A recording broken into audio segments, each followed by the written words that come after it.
Esta semana os traigo un episodio muy especial que me hace muchísima ilusión poder compartir. Como quizás ya sabréis, soy fotógrafo y la fotografía significa muchísimo para mí. Hace años me enamoré de la capacidad de algunos y de algunas de contar una historia con una imagen, de transmitir emociones tan fuertes con un solo fotograma bidimensional, estático. Dentro de toda la variedad del medio, tengo una especial debilidad por la fotografía documental y el fotoperiodismo. Me fascina cómo hay imágenes con tal potencia y carga emocional que anidan en el subconsciente colectivo y se convierten en el bagaje cultural de todos. Las imágenes de soldados aliados desembarcando en Normandía de Robert Capa, el retrato del Che Guevara de Elliot Erwitt, esa en la que el Che aparece fumando un enorme puro, o la fotografía de los niños llorando desconsolados mientras huyen de un ataque de napalm en Vietnam, escoltados por soldados estadounidenses, son imágenes que posiblemente pueda recordar sin mucha ayuda descriptiva. Creo que en general se reconoce poco o nada la labor de las personas detrás de estas imágenes.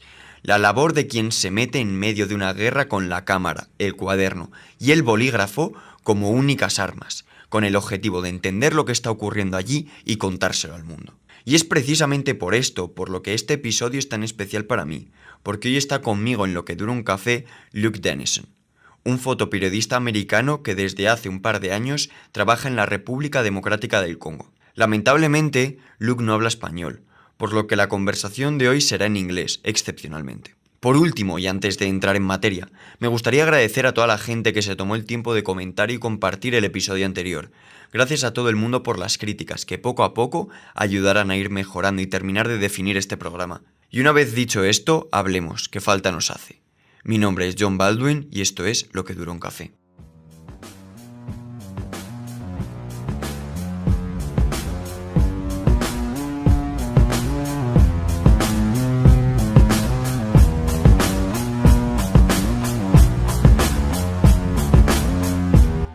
Luke Dennison, welcome to our podcast. Welcome to Lo que dura un café. Could you briefly present yourself for those who don't know you? Yeah, I'm a photojournalist. I'm from America, from Michigan. I started doing photojournalism in 2015 and traveling mostly to Brazil for a while, and then I decided to go to Congo, and that's where I've primarily been working since. All right, so I would like to start with a question that honestly, I've always wanted to ask you, and I'm pretty sure I've never got to. It's sort of normal that journalists find a region that inspires them and they stick to it. Like there are Middle East correspondents, Southeast Asia correspondents, South America correspondents. But in your case, you're a photojournalist, not in a region, but in a specific country. That it's a big country, but Congo. Why Congo?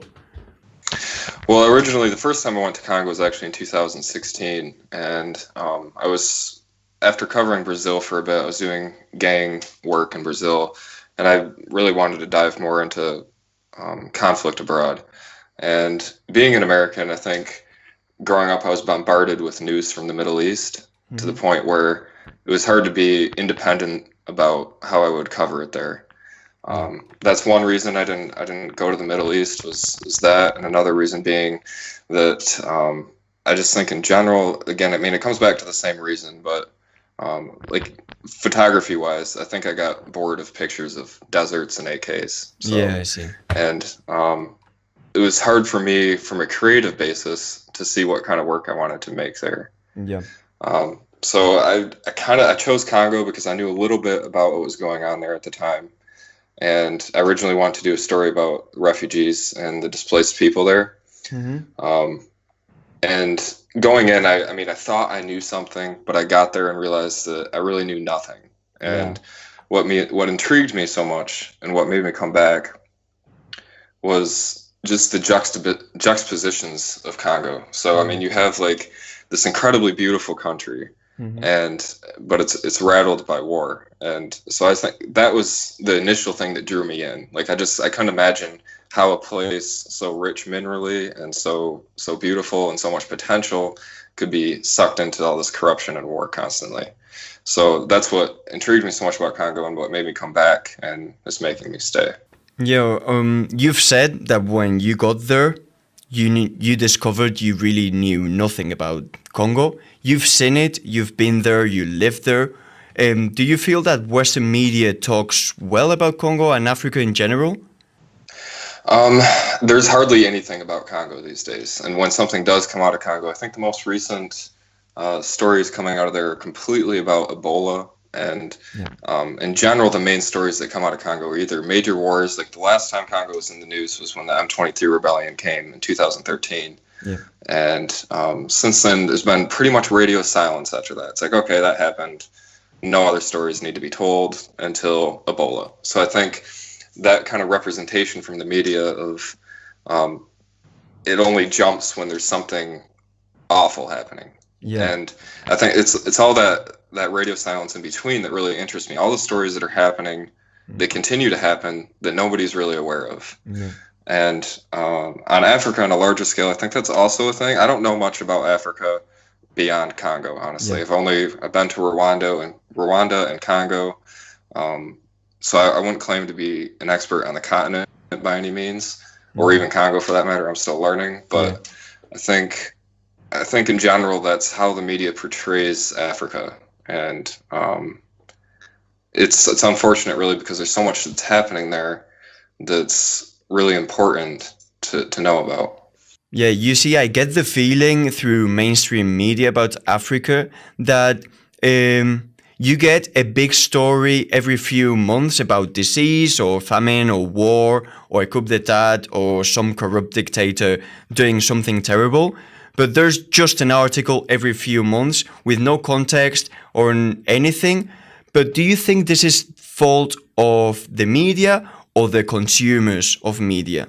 Like, is the average consumer apathic about Africa and he just doesn't care, so the media is a reflection of the interests of society, or does media shape those interests? Yeah, I think you got it right too when you said that there's no context, and I think that's one of the biggest problems with Africa is how it's and the way it's portrayed is that there's no context for these things. What led up to it? Why is there corruption? What brought it there? And I think the more you dig into that, I think is when you find the truth behind Africa, and what also often comes back to colonialization and everything like that. But to come back to your question, I think it's a burden of both in some regards. I think the media, I mean, I know this from pitching to the media a lot for all my stories and everything, but they need to sell it and they need it to be interesting. So, I mean, maybe that's on part of the consumer too, because I don't think that the consumer is interested in the smaller stories as much. Yeah. But at the same time, I think the consumer is also tired of what they're seeing because it's the same thing. And I think that's dangerous too, because it'll start numbing out the stories. I mean, you see it, it's another famine story from Africa. We get it. You know, there's starving people in Africa. But yeah, I mean, it's the problem of both things, because journalism in general doesn't pay much. So there's a very small profit margin for the papers as well. So it comes back to what they can sell, what people will be interested in reading. And it's an interesting cycle, really. So I want to jump into your job specifically. Like, basically your job is running around with a camera to tell stories. So do you think your job is an active job or a passive job in the sense that, do you think your job must help the situation or just tell what's happening and be an external actor, let's say? Right. Yeah. So I do mostly photo, but I've actually started doing more writing too. As of my last trip, I wrote a few articles as well. Yeah. But yeah, I think going into it, I think what originally made me so passionate about it was like, oh, this is going to help, you know. But I think that's actually a very dangerous mindset for journalists to have, is that it's going to help. Yeah. Because when you go there and you start covering things and you realize that the situation is much bigger than you, and that nothing you're doing is necessarily going to help. So I've always gone into it with a much more passive way, where I'm telling the stories because I believe they're important, and what people do with the stories is up to them. Yeah. I'm not like expecting any outcomes. I'm not expecting to like save anyone. And I think if you go into journalism and photojournalism thinking that that's what you're doing, I think it's kind of arrogant, for one, because you're not better than anyone else there. And two, I think that you're going to be very disappointed, and it's really going to mess with your head when you realize that it's not doing much. I think if you want to help people, you join like an NGO or aid group or something like that, where you're actually hands-on. But journalism is a much more, like you said, kind of passive than like a direct help. Mm-hmm. It feels to me that many Western journalists have some sort of a guilt complex when talking about Africa, a guilt complex that often translates into paternalism. And I've been an admirer of your work for a long time, because one of the things I feel when I see your work is an evident lack of paternalism. It's clear, true, and real. There is a photo I love that is this photo you have with two rebels, and one of them has his AK-47 and sort of dancing.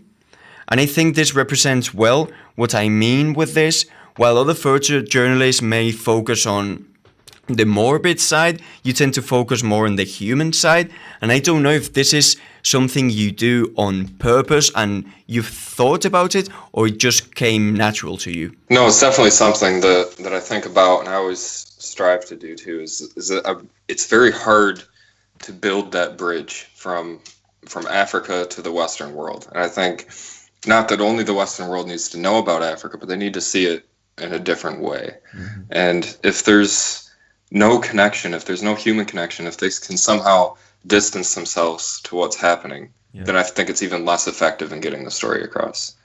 And yeah, coming back to that guilt complex too, I think that a lot of journalists, and I know I was guilty of this the first time I went to Congo, I was much like that, I think, where I was very trying to be, I don't know the right word for it, I guess, but like create a fake sensibility sometimes, like try to make the saddest image you can imagine, instead of going to, okay, Africa is also sometimes happy and human and there's soul into it, more than look at all these people, how poor they are. Right, exactly. And I think with the rebels in particular, I felt that it wasn't, I mean, there was sadness there. I mean, that's going to happen. I mean, it's war and that stuff is happening. Yep. But there's also this human element that was really interesting to me, where you have a bunch of like young guys that they haven't had really any other opportunities in life. And they've been oppressed by this regime for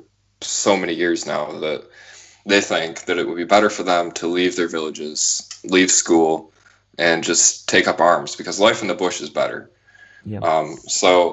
And there's just that human part to it where all these young men come out into the bush and they're living together, and it's a lot like you would picture like a bunch of guys hanging out anywhere else. Mm-hmm. You know, there's a bunch of joking, there's hanging out, and I think that's why that rebel photo, the one of him dancing, was kind of one of those moments where it's like we're still like, it's not all serious killer, you know what I mean? Yeah. It's more of we're still like human. We have these moments of like silliness even among the war.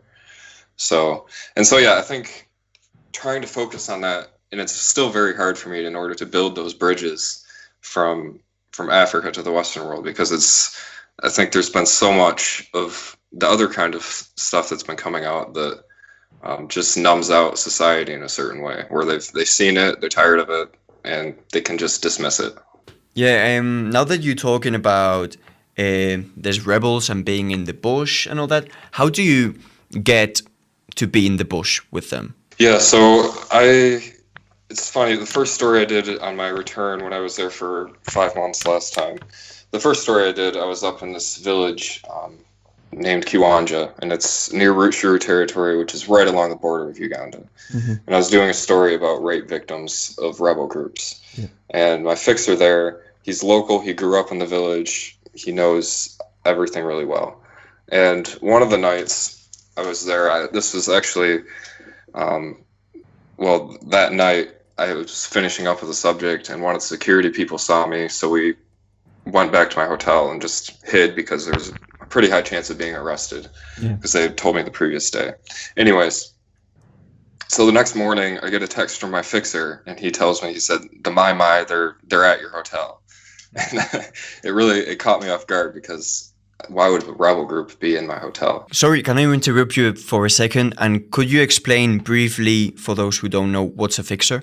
A fixer, yeah, he's my he's a translator, and he's basically the know-it-all guy, the guy behind the scenes that knows the area, knows who to contact, knows where to go, when is safe, and all that. So he's like a guide for you, right? yeah, For he's a kind guide of like a guide, but Yeah. they do quite a lot. I mean, it's a big part of journalism is having a good fixer and having like a good relationship with your. Yeah, it's always like a fixer is a guide, a translator, a friend, everything. Exactly. Yeah. I mean, he's like your best friend when you're out there because there's no one else that's gonna care really at that point. Okay, so you were in your hotel?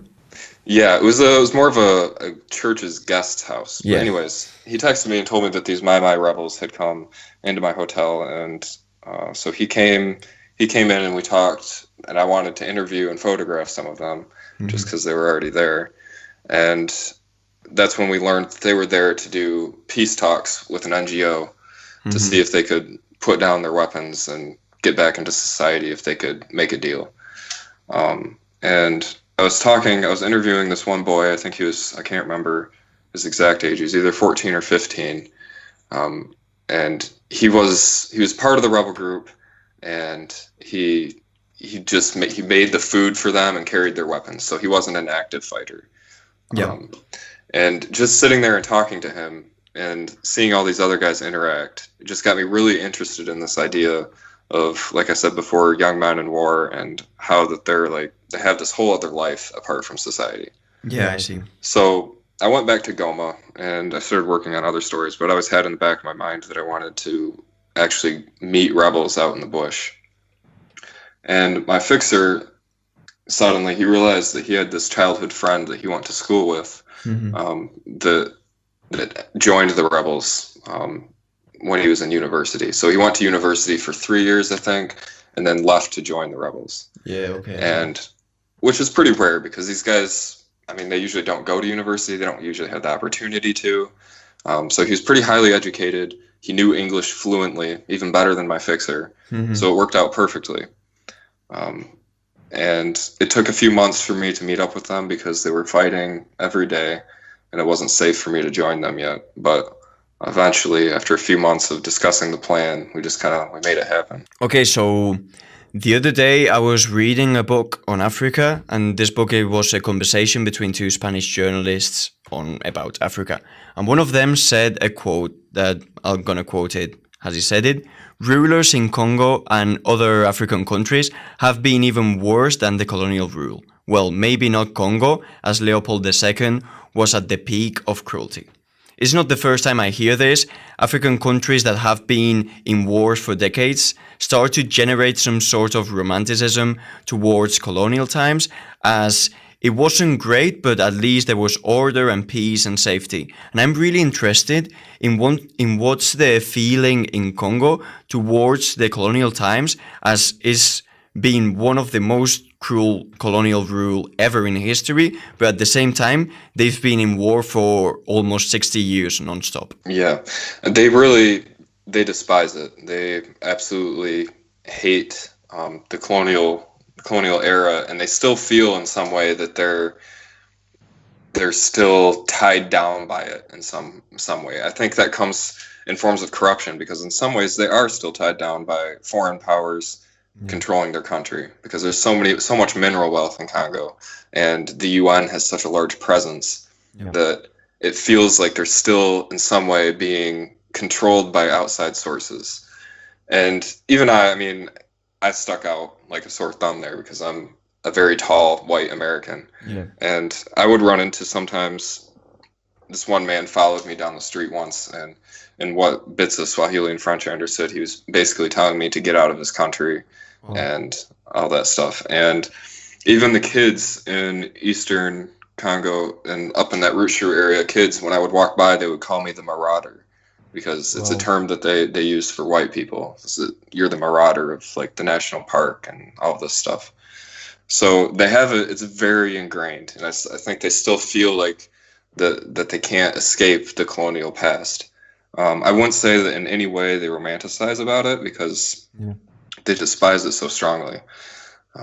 But the cycle of war isn't. I mean, it is. It all ties back to the colonial era, because the way that they divided up the tribes and everything as well. Yeah. For example, in Rwanda, one of the reasons for the Rwandan genocide was the colonial, I don't remember if it was French or Belgian in Rwanda now, but they would categorize the Hutus and Tutsis by their body dimensions and everything, and then categorize one as superior to the other, to the point where they started believing it because they were being told it. Yeah. So I think, it's a very difficult situation, but the cycle of war is hard to break once it gets going. Yeah, all right. Before we finish, I wanted to remind everyone that Luke is currently doing a print sale for a very limited time before he goes back to Congo. So go and check out his Instagram page. It's at luke.dennison.photo. I'll leave the link below. And as it's starting to be traditional in this podcast, I would like you to recommend our listeners 3 photo books or photographers that inspire you to look towards Africa. Yeah, I think my biggest inspiration photographer-wise has been Tim Hetherington. He passed away in Libya, actually, in 2011. But he did a lot of work in the early 2000s in Liberia, and he put out this book called Liberia. It's like long story, bit by bit, is what it's called. And it's really incredible. It dives into the psychology behind war. And he was also fascinated with this idea of young men and war and how they interact and why it happens. So I think that's been my biggest inspiration as far as African photographers go. There's also, I've got a colleague in Congo who's been doing a lot of good work, John Wessels. We became pretty good friends when I was there last time, and I look forward to getting back there. But he's doing more of covering the major beats, like the Ebola and everything. But he's a fantastic photographer, and feel free to check him out as well. All right, yeah, I'll leave links to everything down below. And Luke, thank you for being here, and we'll hope to see you soon in Congo and see all those photographs and articles soon enough. Yeah, definitely. Thanks for having me. Thank you.